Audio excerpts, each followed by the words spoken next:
Hi, Marcus Ely here for Status Coup with Alex Yuen. She is an activist. They, them. They, them, sorry, I apologize. They, them pronouns. They are an activist here in the Northern California area. San Francisco Bay. San Francisco Bay Area. Yep. Okay, all right, definitely. So, can you talk a little bit about why you're here with to see what Bernie Sanders is talking about today? Well, actually, Bernie's on my short list, and I just wanted, because everybody's presenting one big idea, I just want to see whose idea is different and what idea resonates with me, because this is the time that things are going to turn. It's like when I'm on the fence about a candidate, these are the times when you're talking to us intimately. There's only 300 people in the audience. And when you're talking intimately with us, you have 5 minutes to tell us what you would do for our country with a big idea. These are the times that you get more of the morsels that you're looking for to make a decision. Definitely. So what are the specific issues you are looking to see folks talk about today? Well, there's many. But for me, my community is from the LGBTQ plus community. And there has been some harm to our community from this president and from some of the people that are going to be on the stage today. For instance, Kamala Harris has a history as a prosecutor for putting our trans brothers and sisters in jeopardy and our sex workers in jeopardy. And so therefore, I'm going to call out to her if I get a chance to ask my question. I wrote it in, maybe they'll ask it, to what will you do as a president that's different to take care of all the harm that you put into the California penal system. You know, we have, especially for trans sisters of color, I mean, they are victimized in the conditions they are in because they are in prison as not their authentic self, but as their bio self. And if they have not had the luxury, or not luxury, but, the privilege to have health insurance and to get become their full self, then there's a struggle for them. And we can all imagine what happens to trans women, especially trans women of color, in a man's prison. Yes, definitely. It makes me think especially trans women of color, but it makes me think immediately of Chelsea Manning and what she's going through and the struggle there. Like, that's an American hero. And for us to do her like that. Absolutely. So bringing it back to Bernie, if Bernie has something that is solid that I can hold on to, because Bernie's been the shits, right? Mm-hmm. He speaks his mind and he doesn't step back. Mm-hmm. There is not a time that Bernie doesn't say something and then go back on it. Mm-hmm. But I've heard many of these people that are going to be up here, Warren and Harris, to step back on things that they've said or have done in their past and think it's okay that they can get a pass in order for us to just forget about it. And, if you're doing these things now, what are you going to do for me? What are you going to do when you are president of this United States? Yeah, that's something me and a few friends of mine were recently talking about. We were talking about Kamala Harris's record of what she did to parents, homeless parents, right. And as a homeless person, a former homeless person, as a parent. Those are, and as a member of the Black community, I feel like those are tough conversations. We deserve answers from her.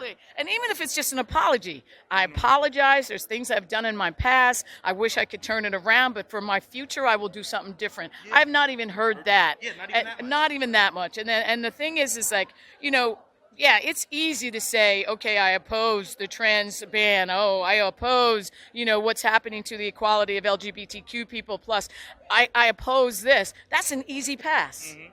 Don't be telling me you're going to oppose it. Tell me how you're going to do it for it not to happen again. Mm-hmm. And tell me how you're going to beat the person in the White House. Like, what is your stance? I mean, hopefully it's not hard to beat this guy, but yeah, it's going to be a challenge, and especially if there's other forces behind him that we don't see that's helping him to win. So this is going to be a fight, but the one thing that I want to say is no matter who our candidate ends up to be, all the candidates should stand behind them. Oh, yeah. And be their think tank. You're here with 8 people at the big forum. You all have these big ideas that hopefully are unique and different. Why can't you get behind the person that gets chosen by this country to represent the Democratic Party, why can't you get behind them and become their think tank and stop scattering like we've done in the past? You have all these great forums, you have all these great ideas, and then you scatter when that person wins because it wasn't you. Well, that's messed up. Yeah. Just stay behind them. Yeah, and it's like, do like Bernie Sanders did in 2016. Absolutely. Go follow Hillary Clinton. He fought hard, and then that's right. He fought hard for Hillary, and that's what everybody should take a page from.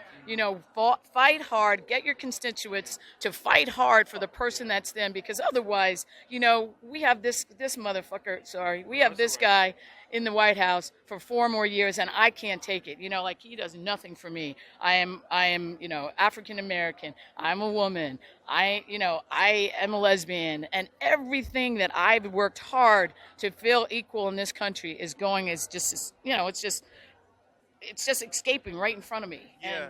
I think the one thing that I like to say to Bernie or bust people all the time is, there's a fascist in the White House. Act accordingly. I'm stealing that from Ben Dixon. Like, I don't care if, and I would hate to see this, but I don't care if Joe Biden wins. I'm putting his shirt on and I'm going out there. I'm gonna do it so reluctantly. I'm gonna need mad showers afterwards. But I'm sorry, fascists in the White House. Because we have to refuse fascism. Yeah. Like my brothers and sisters at refusefascism.com. We are fighting really hard to say no. We are saying one big NO, this is not going to happen. And everybody, I don't even know why we're not in the streets more, why we're not angry, why we don't care. I mean, we should be out in the streets every single freaking day, and having a general strike or something that's going to get attention that says, look, we're not intimidated. We're not going to take this shit anymore. We got to be in the streets, people. We got to be in the streets. And if you can't be in the streets, if you're not physically able, then pick up the phone, do something, send a message, get on tweet, get on Instagram, get on Facebook, but do something in that social media realm that makes a difference, because we cannot not have this person for 4 more years. We just can't. That's it. There's no option. Yeah, period. And that's why I think you see Bernie people, Warren people so excited and so energized into this election, the far left, because they know, centrism lost. You lost, period. Chapo Trap House got in a lot of trouble for saying it, but they were right. Bend the knee. You lost. You're not effective. Go away. Bye-bye. We don't need you no more. I'm sorry. It's really frustrating when you got a bunch of powerful white people that say they're allies. That's right. Say they're allies, but when it comes time to show up, you ain't there. You know what I mean? We said it a lot about the Women's March. Where were you for black trans women? Because that was real uncomfortable for them. Absolutely. And where were you after the Women's March? None of y'all was at the Black Lives Matter rally. We ain't see you there. You know what I mean? And the thing is we're not represented at the Women's March anyway. I keep telling the Women's March committee, especially here in the Bay Area, look, do the recruitment, do whatever it takes to have true representation on the committees, and not just put people of color as volunteers and as these positions that are so beneath you that they don't want them. If they can't help and make some decisions, then we don't want to be there. Well, then what? Yeah.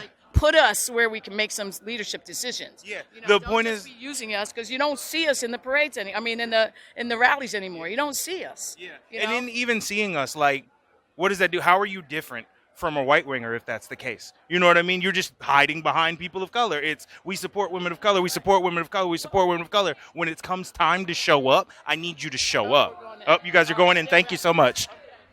All right. Marcus Ely for Status Quo signing off. Thank you. Have a good one, guys. If you want to see more in the field reporting like this, talking with people that are actually dealing with these issues, you definitely got to make sure to subscribe to the YouTube channel, smash that like button, make sure that you as well become a member of Status Quo. We're trying to get as much funding as possible to make sure that Jordan, myself, Jen, and everybody can be out in the field talking to people, because just like we had at the Bernie rally Thursday, the lead story was Bernie got into it in an argument with somebody that was like, you didn't support Hillary in 2016. That's cute. It gets you clicks. It plays on that rift. However, there was a woman there that pays $30,000 a year in health insurance. CNN said nothing about that. No media outlet said nothing about that. That was the story. And if we get out here and we talk to people and we're funded to be able to talk to people and get these stories out there, then okay, we can do something. But if otherwise, it's not going to get covered.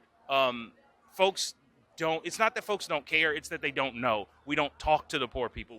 We in journalism tend to privilege a bunch of old white dudes. Honestly, that's really what it is. We privilege the people in power. We privilege the police officers. We privilege the capitalist class because they're the sources that have the information. But the lived experience and those that feel the brunt of these catastrophes just don't get a voice because they are considered not to be an objective source or a verifiable source. No. That lived experience is what's important. That lived experience is what matters, and that's what we believe in here at Status Quo. Make sure to smash that like button. Again, become a member if you want more content like this. Marcus Seeley signing off. Big Ideas Forum. Out front tonight, chaos at the White House. President Trump's deputy chief of staff, his communications director, is just because of their connection to President Trump. And I know you've been saying... We learned recently that Donald Trump threatened to sue his former schools if... Tired of hearing about Trump 24/7? Become a member at statusquo.com for only $10 a month. Click the notification. With your help, we can start the media revolution. And before Bernie went on stage, I spoke with his supporters online here, and you really get that feeling from